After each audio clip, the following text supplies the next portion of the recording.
అందు నిమిత్తం నేను ప్రధాన యాజకుల చేత అధికారమును ఆజ్ఞ పొంది దమస్కునకు పోచుండగా, రాజా, మధ్యాహ్నమందు నా చుట్టూను నాతో ఉన్న వారి చుట్టూను ఆకాశము నుండి సూర్య తేజస్సు కంటే మిక్కిలి ప్రకాశమానమైన ఒక వెలుగు త్రోవలో ప్రకాశించుడు చూచితిని.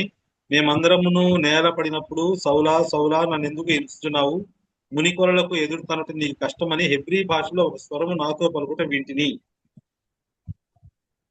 ప్రియ తండ్రి, మీకు స్తోత్రములు. మా ఆయుష్కాలను పొడిగించి మరి ఒక నూతన దినంలో సజీవుగా ప్రవేశపెట్టినందుకు మీకు స్తోత్రములు. ఆత్మతో సత్యంతో మిమ్మల్ని ఆరాధించి పాటల ద్వారా మిమ్మల్ని స్తుతించి కీర్తించి ఘనపరిచే భాగ్యం ఇచ్చినందుకు మీకు స్తోత్రములు. మీ పరిశుద్ధ లేఖలను ధ్యానిస్తుండగా మీరు మాతో మాట్లాడి మీ నెల స్వరం మాకు వినిపించండి. మాకు వినగల చెవి, గ్రహింపగలిగే మనసు, లోపడే హృదయం దయచేయండి.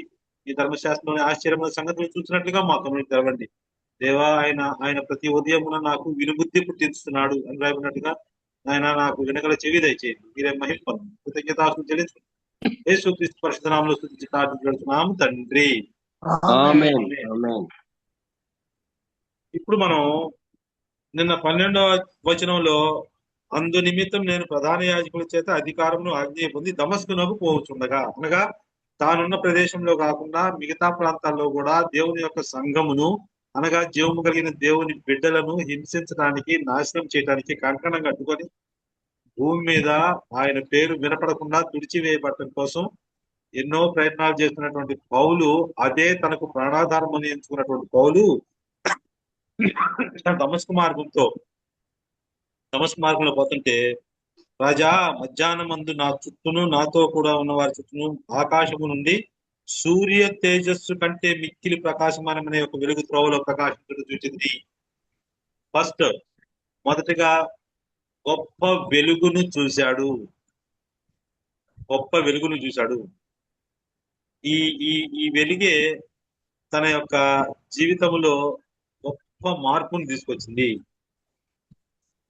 అందుకే అంటారు కదా, మనకి ఆ యెషయా గ్రంథంలో చదువుతాము, తర్వాత మత్తయి సువార్త 2వ అధ్యాయంలో, లూకా సువార్త 2వ అధ్యాయంలో, చీకటిలో కూర్చుండి ఉన్నవారును గొప్ప వెలుగును చూచితిరి, అరుణోదయ దర్శనమును వారికి అనుగ్రహించను. మీరు పూర్వమంది చీకటి ఏంటిది, ఇప్పుడైతే ప్రభునందు వెలుగై ఉన్నారు. నీ వెలుగును పొందియే మేము వెలిగింపబడుతున్నాము. యేసు ప్రభు వారు చెప్పిన మాట, నేను లోకమునకు వెలుగును, నన్ను వెంబడించువాడు చీకటిలో నడువక జీవపు వెలుగు కలిగి నన్ను వెంబడించును. పేతురు రాసిన మొదటి పత్రిక 2వ అధ్యాయం 9వ వచనం, మీరు చీకటిలో నుండి ఆశ్చర్యకరమైన తన వెలుగులోనికి మిమ్మును పిలిచిన వాని గుణాతిశయములను ప్రచురం చేయ నిమిత్తము, చీకటిలో నుండి ఆశ్చర్యకరమైన తన వెలుగులోనికి, అంధకార సంబంధమైన అధికారం నుంచి విడుదల చేసి తాను ప్రేమించిన తన కుమారుని యొక్క రాజ్య నివాసులుగా, అనగా తేజోవాసులైన పరిశుద్ధుల శ్వాసలకు పాలివారుగా మనం చేసిన తండ్రికి కృతజ్ఞతాస్తుతులు చెల్లింపవలను అంటాడు. కాబట్టి నాకు ఎలాంటిదంటే అది సూర్య తేజస్సు కంటే మిక్కిలి ప్రకాశమైన వెలుగు. సూర్య తేజస్సు కంటే మిక్కిలి ప్రకాశమానమైన వెలుగు. కోటి సూర్యుల తేజస్సు కలిగిన దేవుడు. నీతి సూర్యుడు నీ మీద ఉదయించును, అతని రెక్కలు ఆరోగ్యం కలుగు చేయని రాయబడినట్లుగా ప్రభు నీతి సూర్యుడిగా పోల్చబడతాడు. కాబట్టి మొట్టమొదటిగా ఈయనకి కనపడింది ఏంటి అంటే వెలుగు, పరసంబంధమైనటువంటి వెలుగు త్రోవలో ప్రకాశించి చూచితిని. మేమందరమును నేలపడినప్పుడు, అంటే పౌలు తన పరివార బృందం అంతా కూడా నేలపడినప్పుడు, సౌలా సౌలా నన్నెందుకు హింసిస్తున్నావు, మునికొరలకు ఎదురుతనట నీకు కష్టమని హెబ్రీ భాషలో ఒక స్వరము నాతో పలుకుట వింటిని. ఈ హెబ్రీ భాషలో అనే మాట మనం ఈ పరిశుద్ధ గ్రంథంలో ఆయా సందర్భాల్లో మనం చూస్తూ ఉండొచ్చు. మొదటిగా ఆ యోహాను సువార్త 5వ అధ్యాయం 2వ వచనంలో హెబ్రీ భాషలో బెతెస్దా అనేటువంటి ఒక కోనేరు కలదు అని చూస్తున్నాం అక్కడ. అట్లనే మరి ఈ పౌలు కూడా అంతకుముందు 19వ అధ్యాయంలో, ఆ తర్వాత 21వ అధ్యాయంలో, తర్వాత 22వ అధ్యాయంలో హెబ్రీ భాషలో తను మాట్లాడటానికి అని చెప్పి రాయబడతా ఉంది. కాబట్టి ప్రాచుర్యంలో ఉన్నటువంటి భాష హెబ్రీ భాష. అనగా ఒక్క మాటలో చెప్పాలంటే, భూమి మీద సృష్టి మొదలుకొని ఈనాటి వరకు, మళ్ళీ చెప్తున్నా, సృష్టి మొదలుకొని ఈనాటి వరకు ఏ దేశమైతే, ఏ స్థలం అయితే, ఏ ప్రజలైతే, ఏ భాషనైతే మాట్లాడుతూ ఉన్నారో అదే భాష ఇప్పటికి కూడా అదే ప్రజలు మాట్లాడుతూ ఉన్నారు. అదే యూదు యూదులకు అనుగ్రహించినటువంటి హెబ్రీ భాష. ఆ హెబ్రీ భాషలో మరి తాను ఒక స్వరము పలుకుట వింటిని. హెబ్రీ భాషలో ఒక స్వరం విన్నాడు. అప్పుడు ఈ అప్పుడు నేను, ప్రభువా నీవు ఎవడవని అడుగ్గా, ప్రభువు నేను నీవు హింసించుతున్న యేసును. అంటే డైరెక్ట్ గా ప్రభుతో మాట్లాడుతా ఉన్నమాట. ప్రభు తను తాను ప్రత్యక్షపరచుకున్న విధము. అపోస్తున్నటువంటి పౌలు కలిగిన ప్రత్యక్షతలు విశేషముగా ఉన్నాయి, అనేకమైనవిగా ఉన్నాయి. ఆదివారం బల దగ్గర కూడా మనం బల విరిచినప్పుడు చదువుతాం అది. నేను మీకు అప్పగించిన దాన్ని ప్రభువు వలన పొంది తిని, I have received this from the lord. నేను ప్రభు వలన పొందాను. ప్రభువు వలన ఏదైతే తాను పొందాడో, అనుభవించాడో అదే తెలియజేస్తూ వస్తాడు పౌలు.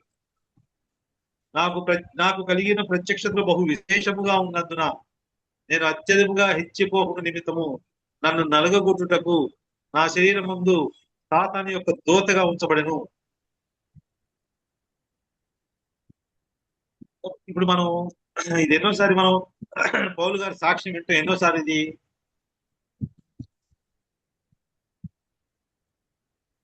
ఏమండి, పౌలు గారి యొక్క సాక్ష్యం వినటం ఎన్నోసారి ఇది అపోస్తల కార్యాలు.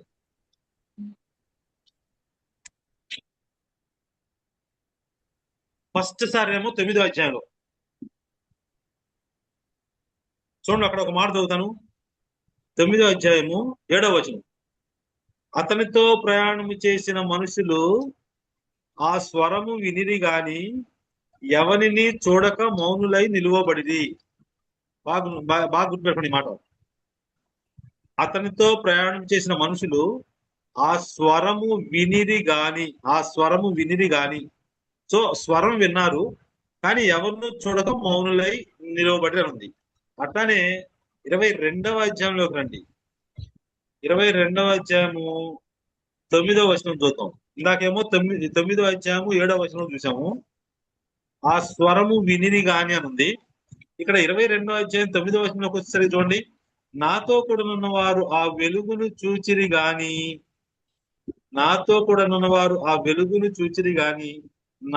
నాతో మాట్లాడిన వారి స్వరము వారు వినలేదు. ఏంటి చెప్పండి ఇది? 9వ అధ్యాయం 7వ వచనంలోనేమో ఆ స్వరము వినిరి గాని ఎవరినే చూడక మౌనులై నిలువబడిది. మరి ఇక్కడికి వచ్చేసరికి ఆ వెలుగును చూచిరి గాని నాతో మాట్లాడిన వారి స్వరము వారు వినలేదు. మరి అక్కడేమో స్వరం వినిది, ఇక్కడేమో స్వరం వినలేదు. ఇక్కడేమో ఇప్పుడు 26వ అధ్యాయంలో హెబ్రీ భాషలో ఒక స్వరము నాతో పలుకుట వింటిని. నాతో అంటే పర్సనల్ గా, వ్యక్తిగతంగా పౌలు విన్నాడు. ఏంటి దీని తేడా ఏంటంటే ఆ ఇతర మనుషులకి ఎట్లా ఉందంటే ఇది ఒక సౌండ్ లాగా ఉంది. సౌండ్ అంటే మామూలుగా ఏదైనా సరే ఒక శబ్దం, పక్షులు కానీ, జంతువులు కానీ, ఆకాశం కానీ, ఉరిమెను కానీ, ఉరవటం కానీ, ఇట్లాంటివి చూడండి. ప్రభు యొక్క స్వరం వీళ్ళకి ఎట్లా వినపడుతుందంటే అది ఒక సౌండ్ లాగా వినపడుతుంది. కానీ పౌలుకి ఎట్లా వినపడుతుందంటే ఇది దేవుని స్వరము అనగా మిక్కిలి నిమ్మళముగా మాట్లాడు దేవుని స్వరము విన్నాడు. ఆ ఆ ఆ దేవుని యొక్క స్వరం ఏం చేసిందంటే పౌలు యొక్క జీవితాన్ని మార్చివేసింది. పౌలు యొక్క జీవితంలో ఒక గొప్ప కార్యం చేసింది. అందుకని దేవుని బిడ్డలంగా మనం ప్రతిరోజు ఆయన స్వరం వినాలి. నీ స్వరము వినిపించు ప్రభువా, నీ దాసుడు ఆలకించడానికి ప్రతిరోజు ఆయన సన్నిధిలో కూర్చొని ఆయన స్వరం వినడానికి ఇష్టపడేది అందుకే. కాబట్టి దేవుని యొక్క స్వరం వినటం వలన, ఆయన యొక్క మాట వినటం వలన జీవితంలో ప్రభు చేసేటువంటి అనేకమైనటువంటి ఆత్మ సంబంధమైనటువంటి పరసంబంధమైనటువంటి మేళ్లను మనం అవి వర్ణించలేనివి, వివరించలేనివి అన్నమాట. అంత గొప్ప ఆనందమును హృదయంలో కుమ్మరించేటువంటి దేవుడు. పరిస్థితుల ప్రభావం ఎలా ఉన్నప్పటికీ, చుట్టూ పరిస్థితులు ఎలా ఉన్నప్పటికీ, ఒకవేళ వ్యక్తిగత, కుటుంబ, సంఘ, సామాజిక పరిస్థితులు మన పక్షంగా ఎలా ఉన్నప్పటికీ ప్రభువులో ఆనందించేటువంటి ఏకైక గొప్ప భాగ్యం ఏంటంటే ఆయన స్వరము వినుట నేర్చుకోండి. సౌండ్ వేరు, వాయిస్ వేరు.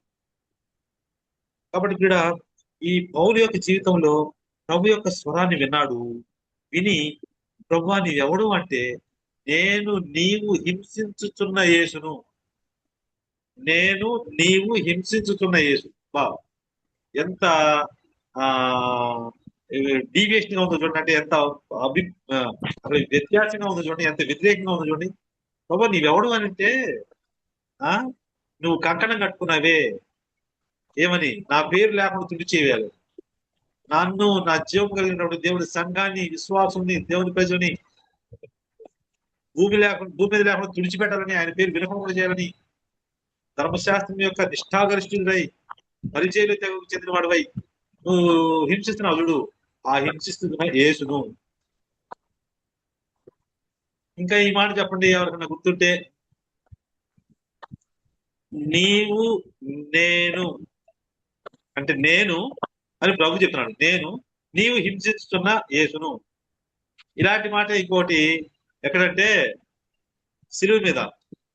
ఆ నేడు నీవు నాతో కూడా పరదేశంలో ఉంది.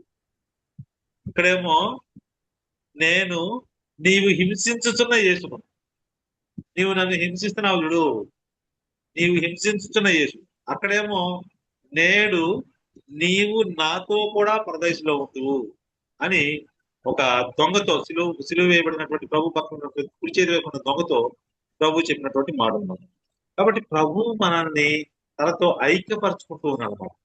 కాబట్టి నీవు హింసించున్న యేసును, నీవు నన్ను చూచి ఉన్న సంగతిని గుర్చి, నీవు నన్ను చూచి ఉన్న సంగతిని గుర్చి అనగా ప్రభు యొక్క ప్రత్యక్షతను గురించి.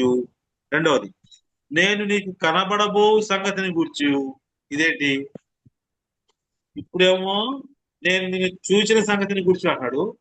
రెండవదేమో నేను నీకు కనబడబో సంగతిని గుర్చి. అంటే ఇప్పుడేమో తాను ఒక వెలుగుగా, మిక్కిలి ప్రకాశమైన వెలుగుగా తను ప్రత్యక్షపరుస్తున్నాడు. మరి తర్వాత నీ నేను నీకు కనబడబోవు సంగతిని గురించి. ఒకరోజు మరలా తిరిగి ప్రభు ప్రత్యక్షం అవుతాడు, తనతో ఉండటానికి తీసుకుని వెళ్తాడు. అప్పుడు ప్రభు అతనికి ప్రత్యక్షం అవుతాడు. ఎట్లా ఉంటాడంటే అప్పుడు ఈ మంటి దేహము కాస్త మహిమ దేహముగా మార్చబడి సమస్తమును తనకు లోపరుచుకున్న జాలని శక్తిని బట్టి ఆయన మన దీన శరీరమును తన మహిమగల శరీరమునకు సమరూపం కలదానికి. అప్పుడు రెండవసారి కనపడినప్పుడు ఎట్లా ఉంటుందంటే గ్లోరియస్ బాడీతో నన్ను చూస్తావు. ఆ తర్వాత నువ్వు నేను నీకు కనబడబో సంగతిని గుర్చు నేనేం చేస్తానంటే నిన్ను పరిచారకునిగాను సాక్షినిగాను నియమించుటకై కనబడి ఉన్నాను. నువ్వు నాకు ఒక పరిచారకుడిగా ఉండాలి, నువ్వు నాకు సాక్షిగా ఉండాలి. అందు నిమిత్తమే నన్ను నీకు ప్రత్యక్షపరచుకుంటున్నాను. కాబట్టి ప్రభు పరిచారం చేయటానికి, ప్రభు కొరకు సాక్షిగా జీవించాలి. నీవు లేచి నీ పాదములు మోపి నిలువుము, నేను ఈ ప్రజల వలన అన్ని జనుల వలన హాని కలగకుండా నిన్ను కాపాడేదను. నిన్ను కాపాడేది అది పర్సనల్ అన్నమాట. ఇది వ్యక్తిగతంగా ప్రభు మనకిచ్చేటువంటి వాగ్దానాలు పర్సనల్, వ్యక్తిగతమైనవి. వ్యక్తిగతమైన వాగ్దానాలు ఉంటాయి, కుటుంబ వాగ్దానాలు ఉంటాయి, సంఘ వాగ్దానాలు ఉంటాయి. కాబట్టి నేను నిన్ను కాపాడేదను, ఎవరి వలన నీకు హాని కలగకుండా, కీడు కలగకుండా, నష్టం కలగకుండా. కాబట్టి నేనేమన్నా అంటే నీవు లేచి నీ పాదములు మోపి నిలువుము. నీవు లేచి నీ పాదములు మోపి నిలువుము. గుర్తుందా మనకి? అంతకుముందు ఇది మనం ఎక్కడ చదువుకున్నాం? యెహెజ్కేలు గ్రంథము 2వ అధ్యాయము 1వ వచనం. నరపుత్రుడా నీవు చక్కగా నిలువబడుము, నేను నీతో మాట్లాడవలెను అని. ఆయన నాతో మాట్లాడినప్పుడు ఆత్మ నాలోనికి వచ్చి నన్ను నిలబెట్టెను. అప్పుడు నాతో మాట్లాడిన వారి స్వరము వింటిని. నీవు చక్కగా నిలువబడుము, నీవు లేచి నీ పాదమును మోపి నిలువుము. కాబట్టి మన ప్రభు మనల్ని నిలవబెట్టేవాడిగా ఉంటాడు. మనతో మాట్లాడేవాడిగా ఉన్నాడు. ఆయన మనల్ని చూసేవాడిగా, మనతో మాట్లాడేవాడిగా, మన మీద జాలి పడేవాడిగా, మన యొక్క పరిస్థితిని బట్టి మనల్ని కరుణించి కనికరించేవాడిగా, కటాక్షించేవాడిగా ఉంటుంది. కానీ ప్రభు మనల్ని ఎన్నటికీ విడిచిపెట్టేవాడు కాదు. ఆకాశము భూమి గతించినను నా మాటలు ఏమాత్రం గతింపవు. ఆ కీర్తనకారుడు అంటాడు, ఆకాశం ముందు నీవు తప్ప నాకెవరున్నారు, నీవు నాకుండగా ఈ లోకంలో ఏది నాకు అక్కరలేదు అంటాడు. కాబట్టి లేచి నీ పాదము మోపి నిలువుము. నేను ఈ ప్రజల వలన, చూడండి, నేను ఈ ప్రజల వలన అన్యజనుల వలన హాని కలగకుండా నిన్ను కాపాడు. ఈ ప్రజల వలన అంటే అక్కడ ఉన్నటువంటి చేరి ఉన్నటువంటి యూదులు, యూదామత ప్రధానులు, తర్వాత అన్యజనుల వలన నీకు హానికి కలగకుండా నేను నిన్ను కాపాడుతాను. కనుక ప్రభువు తను తాను ప్రత్యక్ష కొరకు చెప్తున్న మాట ఏంటంటే, నేను నిన్ను కాపాడేదను. అదే మాట అంతకుముందు మనం ఏ అధ్యాయం అంటే ఆ ఎక్కడ ఆయన భయపడతా ఉంటే కొరింథీ పట్టణంలోకి వచ్చినప్పుడు అక్కడ కూడా ఇదే మాట మాట్లాడతాడు. ధైర్యపరిచి బలపరిచి ధైర్యంగా ఉండు, మరి నీకు హాని చేయటం నీ మీదకి ఎవడను రాడు అని చెప్పి ప్రభు అతన్ని ధైర్యపరిచినట్టుగా మనం చూస్తాం. ఈ పట్టణంలో నాకు బహుజనం ఉన్నది. కాబట్టి ప్రభు పౌరు పక్షంగా ఉండి తనను కాపాడుతూ ఉన్నాడు దుష్టుల చేతిలో నుంచి. చూసారా? కాబట్టి ప్రభు యొక్క కాపుదల భద్రత ఎంతో గొప్పది. తర్వాత వారు చీకటిలో నుండి వెలుగులోనికి, మొదటిది చీకటిలో నుండి వెలుగులోనికి, రెండవది సాతాను అధికారం నుండి దేవుని వైపును తిరిగి. రెండు విషయాలు చెప్తున్నాడు. మొదటిదేమో చీకటిలో నుండి వెలుగులోనికి. చూసారా? చీకటిలో నుండి వెలుగులోని దాన్ని మనం చదువుకున్నాం. ఎలాంటి ఈ వెలుగు ఇది? గొప్ప వెలుగుని చూసినాడు. యేసు ప్రభు వారు చెప్పిన మాట యోహాను సువార్త 8వ అధ్యాయం 12వ వచనం, నేను లోకమునకు వెలుగును, నన్ను వెంబడించువాడు చీకట్లో నడువక జీవపు వెలుగు కలిగి. జీవపు వెలుగు, ఈ వెలుగు జీవపు వెలుగు అనగా జీవింపజేసేటువంటి వెలుగు అన్నమాట. అట్లనే పూర్వమందు మీరు చీకటి ఏంటిది, ఎఫెసీ 5:8లో మీరు పూర్వమంది చీకటి ఏంటిది, ఇప్పుడైతే ప్రభు నందు వెలుగై ఉన్నారు.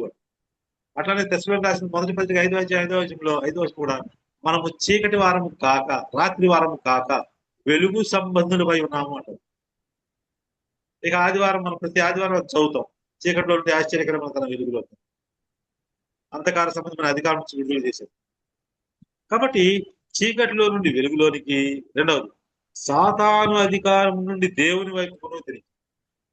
సాతాను యొక్క కబంధ హస్తాల్లో, వాడి యొక్క ఆ బలమైన హస్తాల్లో, వాడి యొక్క దాసత్వంతో కూడిన హస్తాల్లో, దుష్టుని యొక్క హస్తాల్లో బంధింపబడి కృంగిపోయి నలిగిపోయి బాధపడిపోయి ఇక మరణమే శరణ్యం, నాకు దిక్కు లేదు, నన్ను ఆదుకునేవాళ్ళు లేడు, నన్ను బాగు చేసేవాళ్ళు లేడు, నాకు సహాయం చేసేవాళ్ళు లేడు, ఈ పరిస్థితిలో నుంచి నన్ను బయటికి తీసేవాళ్ళు లేడు, ఇక నా జీవితం ఇంతే అనుకున్నటువంటి పరిస్థితిలో నుంచి సాతాను యొక్క కబంధ హస్తాల్లో నుంచి ప్రభు మనల్ని విడిపించేవాడుగా ఉన్నాడు. సాతాను అధికారం నుండి దేవుని వైపుకు, జీవము కలిగినటువంటి దేవుని వైపుకు, ఆయన వైపుకు మనల్ని తిప్పాడు. దేవుని వైపు తిరిగి నా యందు విశ్వాసము చేత. ఇది చాలా ప్రాముఖ్యమైన మాట. నా యందు విశ్వాసము చేత పాపక్షమాపణను పరిశుద్ధపరచబడిన వారిలో స్వాస్థ్యమును పొందినట్లు వారి కన్నులు తెరచుటకై నేను నిన్ను వారి యొద్దకు పంపేదని చెప్పాను. పైన కార్యాలన్నీ చేసేది ఎవరు? నేనే చేసేది. ప్రభు చెప్తున్నాడు పౌలుతో ఏమని? చీకటిలో నుండి వెలుగులోనికి, సాతాను యొక్క అధికారంలో నుండి జీవము కలిగినటువంటి దేవుని వైపుకి తిరిగి నా యందు విశ్వాసము చేత పాప క్షమాపణను పరిశుద్ధపరచబడిన వాళ్ళు స్వాస్థ్యమును పొందినట్లును వారి కన్నులు తెరచుటకై నేను నిన్ను వారి యొద్దకు పంపేదని చెప్పాను. నేను నిన్ను వాళ్ళ దగ్గరికి పంపిస్తాను. నువ్వు ఏ మాటలైతే ప్రకటించాలో జీవం కలిగినటువంటి దేవుని మాటలు అనగా ప్రభువునందు విశ్వాసం ఉంచడం ద్వారా ఆ విశ్వాసం వలన పాప క్షమాపణ, పరిశుద్ధపరచబడిన వారిలో స్వాస్థ్యము, మనము పొందుతాము అనగా మృతుల పునరుద్ధానం వలన. యేసుక్రీస్తు దేవుని కుమారుడు అని నిరూపించబడిన మాట రిఫరెన్స్ ఒకే ఒకటి ఉంది పరిశుద్ధ గ్రంథంలో. దేవుని కుమారుడు అని నిరూపించబడిన అని రోమపత్రిక 1:4 మృతులలో నుండి తిరిగి లేచటం వలన దేవుని కుమారుడని నిరూపించబడిను అని అంటాడు. కాబట్టి ప్రభు మృతుల్లో నుండి తిరిగి లేచాడు. ఆయన మృతుల్లో నుండి తిరిగి లేచడం వలన జీవముతో కూడిన నిరీక్షణ మనకు అనుగ్రహించాడు. ఆయన మన అపరాధులతో అప్పగింపబడి మనము నీతిమంతులముగా తీర్చబడిగా లేపబడిను. ప్రభు యేసుక్రీస్తునందు విశ్వాసం ఉంచడం ద్వారా పాపక్షమాపణ. కాబట్టి ఇక్కడ రెండు మాటలు ఏమిటంటే, చీకటిలో నుండి వెలుగులోనికి, సాతాను అధికారం నుండి దేవుని వైపుని తిరిగి నా యందు విశ్వాసము చేత, దేవుని యందు విశ్వాసము చేత, కుమారుని యందు విశ్వాసము చూవాడే నిత్య జీవము గలవాడు. కుమారునికి విధేయుడు కాని వాడు జీవము చూడడు గాని దేవుని ఉగ్రత వారి మీద నిలిచి ఉండును అంటాడు. తర్వాత విశ్వాసం అది పరిశుద్ధపరచబడిన వారిలో స్వాస్థ్యమును పొందినట్లు వారి కన్నులు తెరుచుటకై నేను నిన్ను వారి యొద్దకు పంపిదని చెప్పాను. ప్రభు యొక్క ఆ పౌలుతో ఎన్కౌంటర్ అన్నమాట, ముఖాముఖిగా. కాబట్టి అగ్రిప్ప రాజా, ఆకాశం నుండి కలిగిన ఆ దర్శనముకి నేను అవిధేయుడిని కాక, ప్రభు తనను ప్రత్యక్షపరుచుకొని తనను ఏ విధంగా అయితే హింసిస్తూ ఉన్నాడో, తన జీవము కలిగినటువంటి సంఘమును ఏ విధంగా హింసిస్తున్నాడో, ఆ ప్రభు అనగా యేసుక్రీస్తు ప్రభు మృతుల్లో నుండి తిరిగి లేచాడు.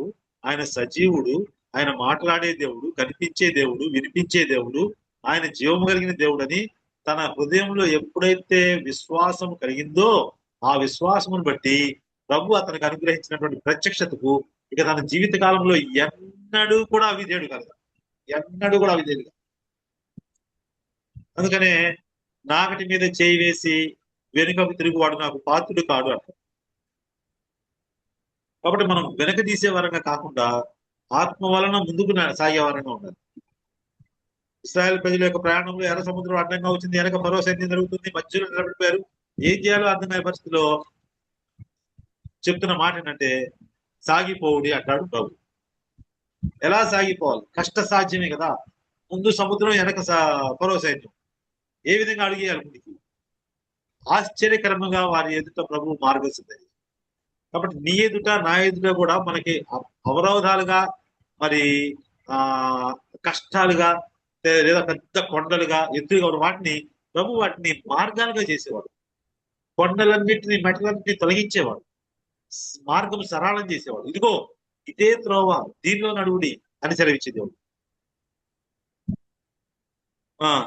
మొదటి నుండి ఆకాశం నుండి కలిగిన ఆ దర్శనం నేను అవిధేయుడు కాక మొదట దమస్కులోని వారికి, యెరూషలేములోను, యోదయ దేశమంతను, తర్వాత అన్యజనులకును వారు మారు మనసు పొంది దేవుని తట్టు తిరిగి మారు మనసుకు తగిన క్రియలు చేయవలని ప్రకటించుంది.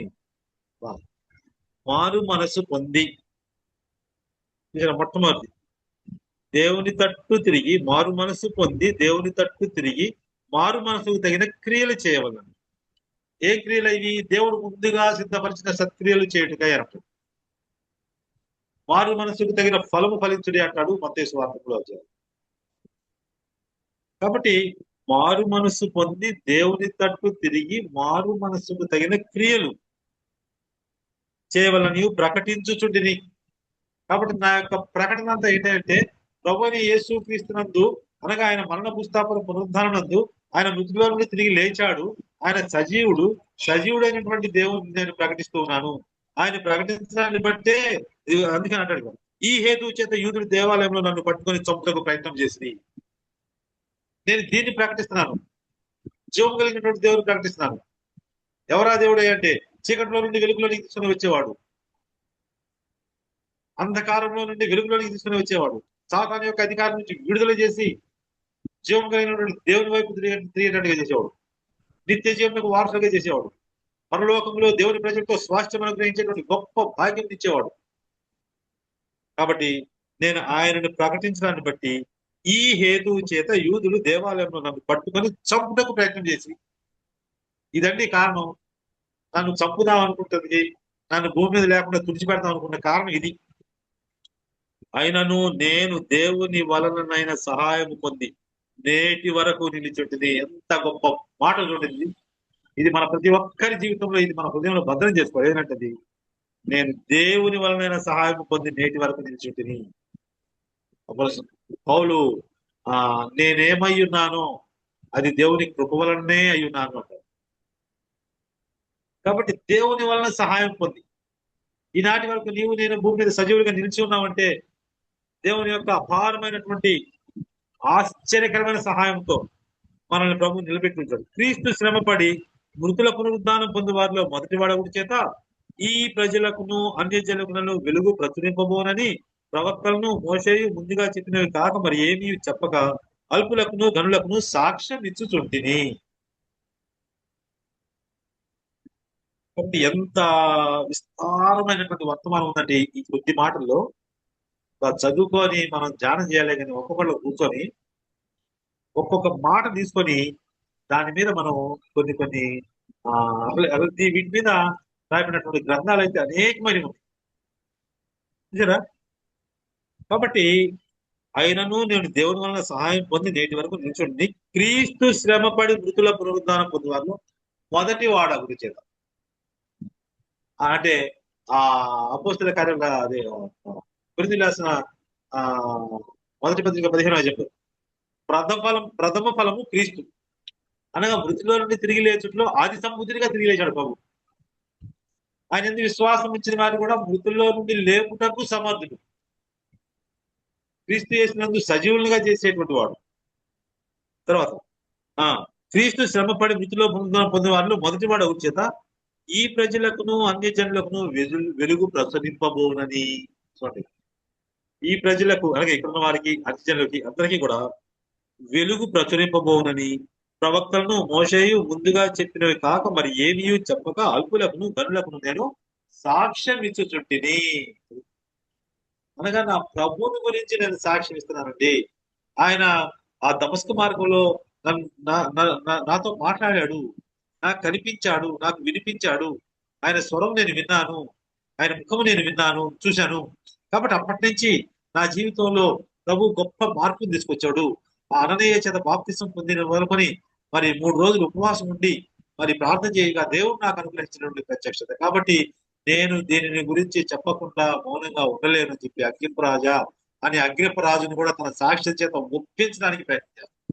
ఇదంతా విన్న తర్వాత ఆయన అంటాడు, నేను వెర్రివాడ నీకేమన్నా అతి విద్యలో ఇదైపోయింది, నీకు మదిపోయిందని చెప్పాను. కాబట్టి ఇలాగా నా సిలువను గురించిన వార్త నశించుతున్న వారికి వెళుతున్నాం కానీ రక్షింపబడుతున్న మనకు దేవుని శక్తి.